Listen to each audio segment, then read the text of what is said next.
Hello and welcome to Byju's Exam Prep IAS. Before we begin today's daily quiz, there's a very important announcement for every one of you who is hoping to appear for the Prelims 2022 examination.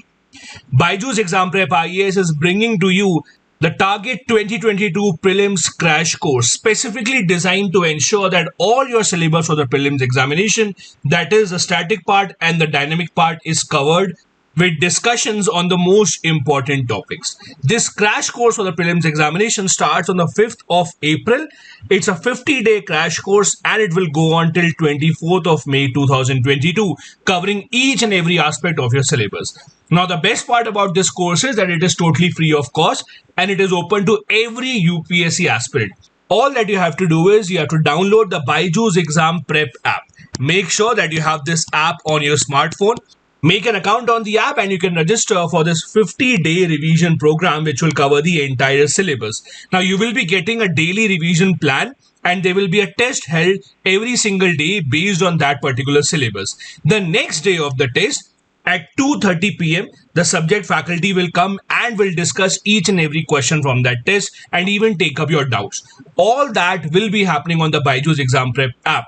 Not just this, you will also get recorded version of these lectures if for some reason you're not able to attend the live class. So this program is free and exclusively on the Byju's Exam Prep app.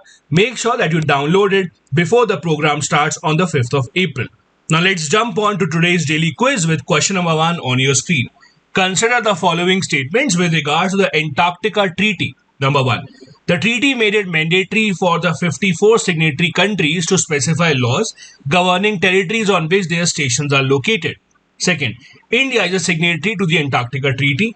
And third, India is also signatory to treaties such as Convention on the Conservation of Antarctic Marine Living Resources and the Commission for the Conservation of Antarctic Marine Living Resources, both of which enjoin India to help preserve the pristine nature of the continent. Which of these given statements is or are correct? The correct answer here is D. All the three given statements here are correct. The reason why we are discussing this today is because after a wait of over 4 decades of India signing the Antarctica Treaty, finally the government has introduced the Antarctica Bill in the Lok Sabha. The reason why the bill has been introduced is right now, for any Indian scientist or any Indian researcher to go to Antarctica to India's research stations, they require permit. Now the government through this bill is saying that anyone from India, that is a researcher or a government representative, when they are visiting Antarctica in India's research station, they would not require such a permit. That is the main provision of the Antarctica Bill. The article tells you that India had been a signatory of the Antarctica Treaty since 1983. Not just this, the Union Minister for Science, that is Mr. Jitendra Singh, also said in the parliament that Antarctica is a no man's land and that is why India is making a law for territory that belongs to it in Antarctica. He said that the treaty made it mandatory for 54 signatory countries to specify the laws governing territories on which their stations are located, and that is the reason why India is introducing the Antarctica Bill. Next, question number 2. Which of the following Supreme Court cases are related to the autonomy of the CBI? Number 1. Vineet Narayan case 1997, Lily Thomas case 2013, the Vaman Rao case of 1981 or the L. Chandrakumar case of 1997. The correct answer here is A. It is the Vineet Kumar case of 1997, also known as the Hawala case, in which the Supreme Court raised concerns about the lack of autonomy that the CBI has. In fact, the Supreme Court said that the CBI director should be given at least a 2-year tenure, and the Supreme Court also said that the CVC should look into the investigation and the working of the CBI and act as a body that will overlook the proceedings of the CBI. The Lily Thomas case of 2013 was a case in which the Supreme Court ruled that any MLA, MLC or Member of Parliament found guilty of a crime and given a minimum of 2 years of imprisonment should immediately cease to be a member of the House without giving any time for appeal. Then we also have the famous Vaman Rao case of 1981. In the Vaman Rao case, the Supreme Court again reiterated the basic structure doctrine, but said that it would only be applicable to those changes made in the constitution which came up after the Keshwanda Bharati judgment was given. That is the 24th of April 1973. Any changes made in the constitution prior to this date would not be covered under the basic structure doctrine. Then we also had the L. Chandrakumar case of 1997. In this case, the Supreme Court ruled that the power of judicial review given to the Supreme Court and the High Courts is a part of the basic structure of the Constitution. All these are extremely important cases from the point of view of the prelims part of UPSC. The reason why we're discussing this question is because the Chief Justice of India has raised concerns about the falling credibility of the CBI.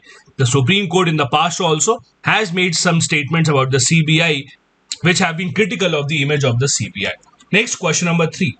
Assam shares its boundary with which of the following states? Nagaland, Tripura, West Bengal, Sikkim, Manipur, Arunachal Pradesh. Which of these given statements is or are correct? The correct answer here is C. All except 4 means all except Sikkim. Assam shares its boundary with Nagaland, Tripura, West Bengal, Manipur, Arunachal Pradesh, but not Sikkim. The reason why we are discussing this question is because the Assam-Meghalaya border dispute is in the news because the chief ministers of both the states have come together, signed a pact to ensure that their 5-decade-old boundary dispute is on the path of resolution. That is why it is also important for us to understand that the state of Assam has similar boundary disputes with many other states in the northeast part of the country and not just Meghalaya. For that, we must also understand what are the different states with which Assam shares its border. Next, question number 4. Consider the following statements with regards to lookout notice or LON. Number 1. It is issued to ensure that an individual who is absconding or wanted by law enforcement agencies is not able to leave the country.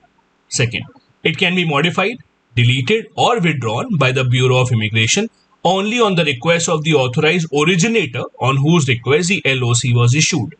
Third, all such notices lead to the arrest of the concerned person. Which of these given statements is or are correct? The correct answer here is A. 1 and 2 are correct. The third statement is wrong because not all the lookout notices lead to the arrest of the concerned person. They are mainly issued to ensure that the person who is wanted by law or the agencies does not leave the country. So if the person is trying to leave the country, the agencies will be notified. So it is not necessary that on every lookout notice, the concerned person will be arrested. The reason why we are discussing this question is because the Indian Express today carried this news snippet in which they have detailed how does a lookout notice work. This is in the news because the Enforcement Directorate's response was sought by the Delhi High Court when journalist Rana Ayub was restrained from leaving the country. These kind of questions about the law and the working of these agencies have been asked by the UPSC in the past. For example, we did see a question in the prelims regarding the judicial custody provisions, and that is why you must understand how these notices also work. Next, we have a previous year question from 2020. Which of the following phrases defines the nature of the hundi generally referred to in the sources of the post-Harsha period? Number 1. An advisory issued by the king to his subordinates. Second, a diary to be maintained for daily accounts. Third, a bill of exchange. And fourth, an order from the feudal lord to his subordinates. The correct answer here is C. Hundi is nothing but a bill of exchange. It was mainly used for trade transactions and for transfer of credit. Now, hundis are usually financial instruments that were very famous in the Indian subcontinent at that point of time. As I said, they were used to transfer funds from one place to another, to borrow money as bill of exchange, etc. So it is kind of an order given by a person directing someone else to pay a specific sum of money to the person. You can consider it as a bank draft today or as a bank check today. Very similar was the nature of hundi at that point of time. Next, we have a fact of the day, and today we will be discussing about the state of Punjab's claim on Chandigarh. Now, the reason why we are discussing this is that the Punjab Assembly passed a resolution reiterating that Chandigarh is theirs and it should be given to them entirely. As you know, the Union Territory of Chandigarh right now is a shared capital between Punjab and Haryana. However, the dispute about Chandigarh has been in existence since 1966, ever since the state of Haryana came into being, with both the sides claiming their right over Chandigarh. This interesting article gives us a history of how Chandigarh became the bone of contention. It says that after the partition of India, Shimla was actually made the temporary capital of India's Punjab. The reason why we are saying India's Punjab is that Punjab is also a province in Pakistan. Chandigarh, as you know, is one of the first pre-designed cities of India. That is, it was first planned and then it was made as per the choice of the government. In March 1948, the Punjab government and the centre government decided that we need to make a new capital for ourselves at the foothills of the Shivaliks, and that is how Chandigarh came into being. So the capital was shifted from Shimla to Chandigarh in September 1953 only. Now there was no troubles from 1953 till 1966 when we had a common state of Haryana and Punjab. It was in 1966 through the Punjab Reorganization Act that the state of Haryana came into being, and that is when the question about Chandigarh started. As per the Punjab Reorganization Act, the hill areas of the state were transferred to Himachal Pradesh, while the remaining part was divided into Punjab and Haryana. Chandigarh was identified as the common capital of Punjab and Haryana, and the properties were shared between the two states in this ratio of 60:40. Now, the reason why we are seeing this picture here is that in 1970, Indira Gandhi had actually made an announcement saying that Punjab will get entire Chandigarh while Haryana will get its new capital. But that did not really happen. The reason why the Indian government or Indira Gandhi was forced to make this decision was that the famous Punjabi leader, that is Fateh Singh, had threatened self-immolation if Chandigarh was not transferred to Punjab. Haryana was told that we are giving you 5 years to build your own capital, very similar to what has happened when Telangana came into being. Andhra Pradesh has been given 10 years of time to build their own capital, and for these 10 years, Hyderabad would remain a common capital.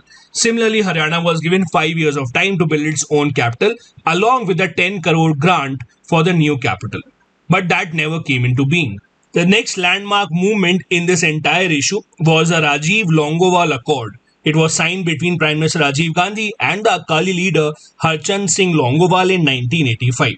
Amongst the various provisions of this accord was that centre has agreed to give Chandigarh to Punjab, and in fact 26th of Jan 1986 was fixed as the date of the actual transfer. However, just 1 month after the accord was signed, Harchand Singh Longowal was assassinated by militants in the state of Punjab. Thus, as you can see, there has been a long history of promises made by the centre government to Punjab about them getting Chandigarh entirely, but none of them have been fulfilled. Now, in the recent past, ever since the Aam Aadmi Party became active in Punjab, they have been promising that when they come to power, they will raise this demand again from the central government, and that is what they have done now. The AAP government has also said that in the history of India, whenever a new state is carved out, the new state usually gets to have a new capital while the old capital remains with the older state. That happened with Maharashtra, that happened with Uttarakhand, that happened with Chhattisgarh, Jharkhand, etc. Although there is an exception of Telangana, but in most of the cases, the older state or the state that remained was the one that got the old capital, and Chandigarh and Punjab should be no different. Now, what is Haryana's stand on this issue? In 2018, the Haryana Chief Minister said that we will set up a special body for development of Chandigarh, an idea that was rejected by the Punjab government very quickly. Haryana has in fact been demanding a separate High Court and passed a resolution and demanded that they should be given at least 20 rooms in the Vidhan Sabha complex that have been given to Punjab. So from the side of Haryana, while they are not specifically saying that we will not transfer Chandigarh to Punjab, but they are also trying to fight for their rights and their possession of resources in Chandigarh and in the state. This is it for today's video, and just a reminder, if you have to avail the free prelims crash course, do download the Byju's Exam Prep app. Thank you so much for watching the video.